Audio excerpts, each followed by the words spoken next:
दोस्तों, यह कहानी एक स्त्री के संघर्ष और त्याग की है, जो अपनों द्वारा दिए गए हजारों तकलीफों को सहने के बाद भी समाज और खुद के लिए भी बहुत कुछ करती है, साथ ही बुरा करने वालों को भी माफ मार देती है। वह स्त्री अनबिनता है। आइए पढ़ते हैं यह कहानी। साल 1980। शहर बनारस। मोहब्बत करने वाले हजारों लाखों होते हैं, कोई वफा तो कोई बेवफा की चादर ओढ़े होते हैं। जरा उनके दिलों से पूछो जो एक तरफा मोहब्बत में उजड़ गए होते हैं। आइए चलते हैं बनारस की उन गलियों में जिधर से ऐसी कहानी की शुरुआत होती है, जहां एक अबला नारी अनजान एक तरफा मोहब्बत में डूबी हुई अपना सब कुछ अपने प्रेमी अधीर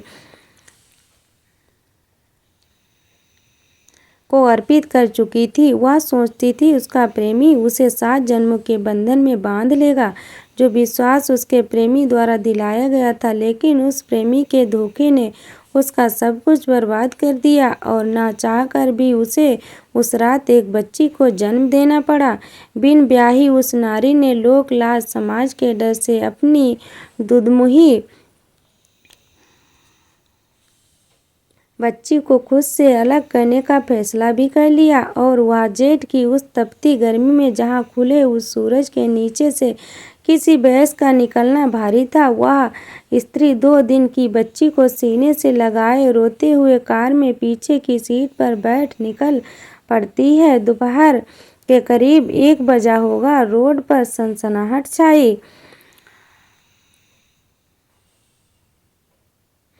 थी। लू जैसी गर्म हवाएं चल रही थी। गर्मी के प्रचंड रूप से लोग घरों में ही कैद थे।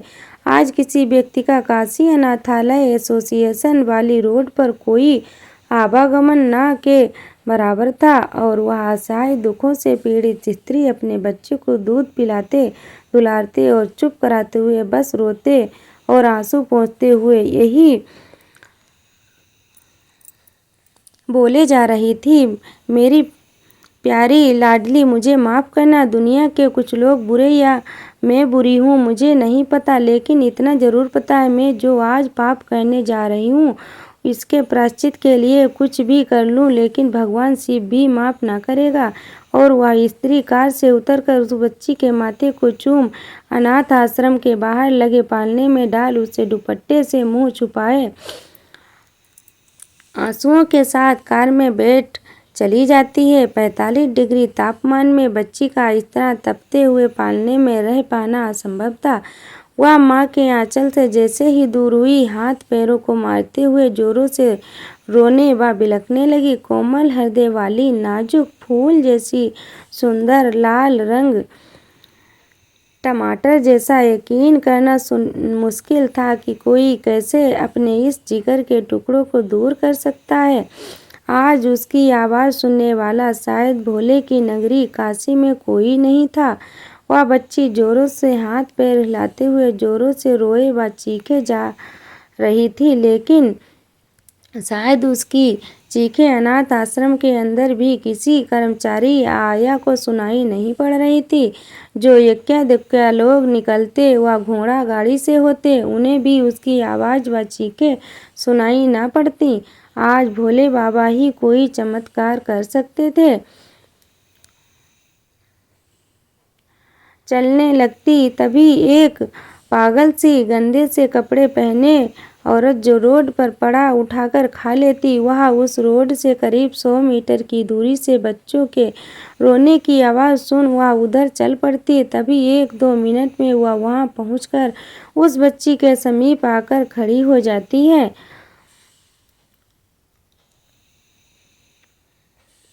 वह औरत उसे देख टुकुर टुकुर निहारने लगती है। जिस बच्ची का चेहरा सूर्य के भी तेज से अधिक चमक बिखेर रहा था, बच्ची उस अनजान औरत को देख मुंह से उंगली डालकर हाथ पैर मारते हुए शांत हो जाती है।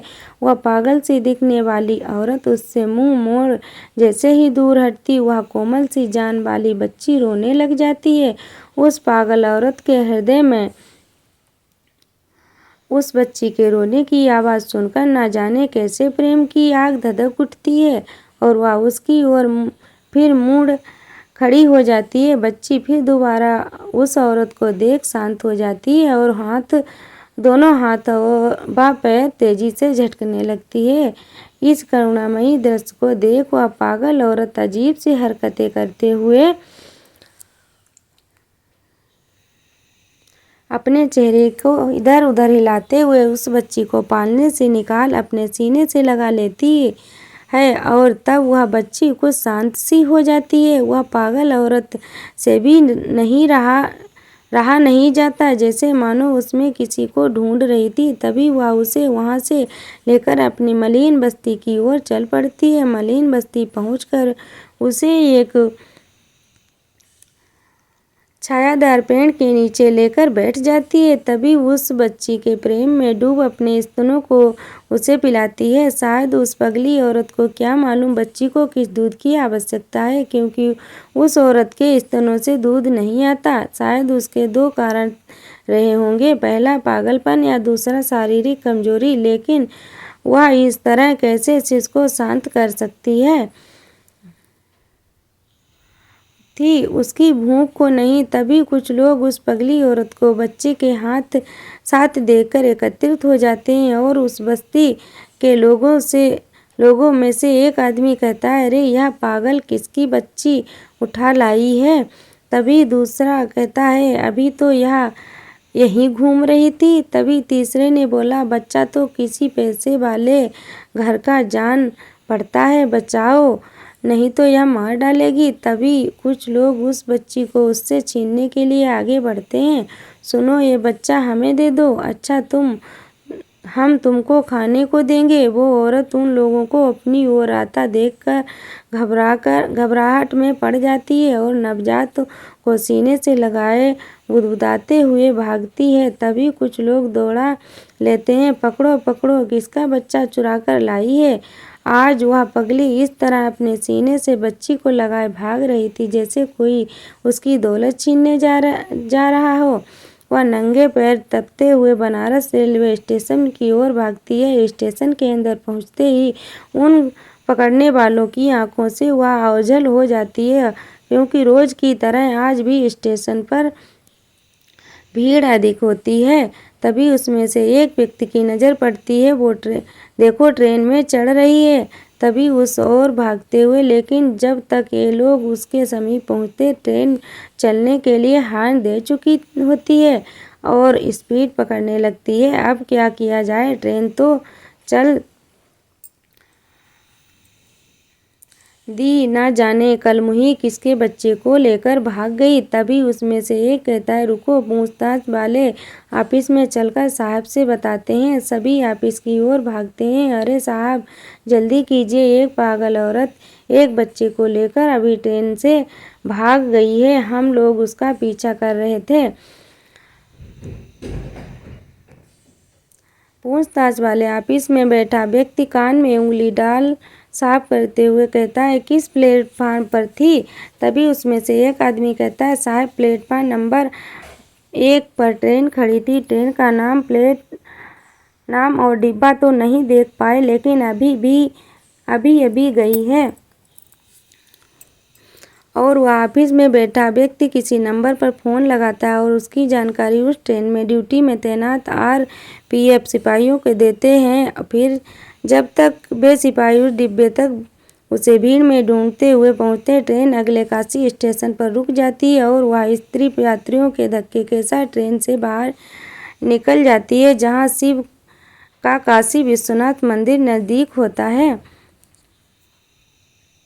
वह स्त्री बच्ची को सीने से लगाए हुए स्टेशन से बाहर निकल चाय की दुकान के पास पहुंचती है। वैसे ही वह नवजात शिशु रोना शुरू कर देती है। तभी वह पागल सी दिखने वाली औरत उसे दुलारने लगती है, लेकिन चुप ना होता देख उस औरत की नज़र एक परिवार के साथ बैठी औरत पर पड़ती है, जो अपने बच्चे को दूध की बोतल से दूध पिला रही थी, और वह उनके समीप पहुंच जाती है। पगली औरत इशारों में उस औरत से कहती है, यह बोतल मुझे दे दीजिए, मुझे अपनी बच्ची को दूध पिलाना है। तभी पास में खड़ा उस औरत का आदमी उस पगली औरत की स्थिति व चेहरे पर उलझन को देख अपनी औरत से कहता है, लगता है यह औरत गूंगी है और इसकी बच्ची काफ़ी भूखी है, जो रोए जा रही है। दे दो यह बोतल, हम दूसरी बोतल ले लेंगे। तभी वह औरत अपने दूध की बोतल, जिसमें थोड़ा सा दूध रह जाता है, दे देती है और वह पगली औरत उस दूध की बोतल को पाकर इतना खुश हो जाती है कि उसके चेहरे पर हंसी आ जाती है और वह अपनी बच्ची के मुंह में उस बोतल को लगा देती है, जिसके लगते ही वह शांत हो जाती है। दूध उस बोतल में ज़्यादा ना होने से वह पीकर फिर रोने लगती है। तभी वह औरत चाय वाले के पास जाकर इससे इशारे में थोड़ा सा दूध मांगती है, लेकिन वह चाय वाला दूध नहीं देता है। वह पगली सी औरत एक हाथ से बच्ची को सीने से लगाए और दूसरे हाथ से उसकी दुकान के गिलास को धोने लगती है। चाय वाला समझ जाता है इसको दूध चाहिए तो चाहिए और वह दया खाकर उसको बोतल में दूध भर देता है और वह औरत उस बच्ची के मुंह में दूध की बोतल लगाकर खुशी के साथ वहां से चल देती है।